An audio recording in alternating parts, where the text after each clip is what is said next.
রাধা ভক্তবৃন্দ বন্ধুরা, তো এখন আছি ঠাকুর ঘরে। এই যে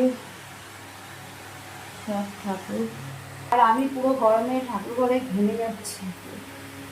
মানে ঠাকুর ঘরটা এত গরম লাগছে না, কি বলবো, আজকে গরমটা প্রচণ্ডই পড়েছে। তো পাখা আর বড় একটা ভালো জিনিস নিয়ে এসেছে, সেটা দেখাবো বলেই ভিডিওটা করলাম।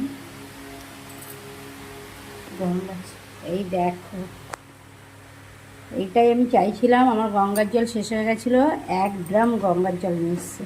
এর ঢাকনাটা কোথায় পাচ্ছি না, হারিয়ে গেছে।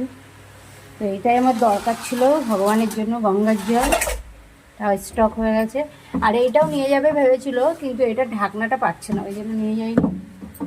এটাই আমার হয়ে যাবে অনেক দিন। তো আমার এটা ভেবেই ভীষণ আনন্দ লাগছে যে 1 ড্রাম গঙ্গার জল। সন্ধ্যাবেলা গোবিন্দের সেবা দিয়েছি। এই গরমে আমি পাচ্ছি না।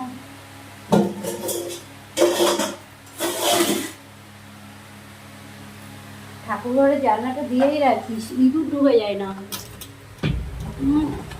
এই জানলা খুললে একটু হাওয়া আসে। এই দেখো টিকটিকির বাচ্চা, ছোট্ট একটা খুদে টিকটিকির বাচ্চা কোথায় চলে গেল, চোখে কোথায় গেল। আর আমি এইখানে প্রত্যেক দিন খাবার দিই, দেখো সব খাবার খেয়ে নেয়। এইখানে পাখিদের তরমুজ, কলা, এসব সব দিয়েছি, সব খেয়ে নিয়েছে, দেখছো।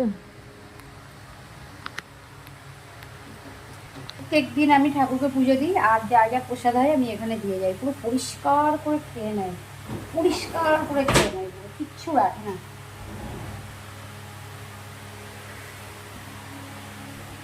রাধা রাধা।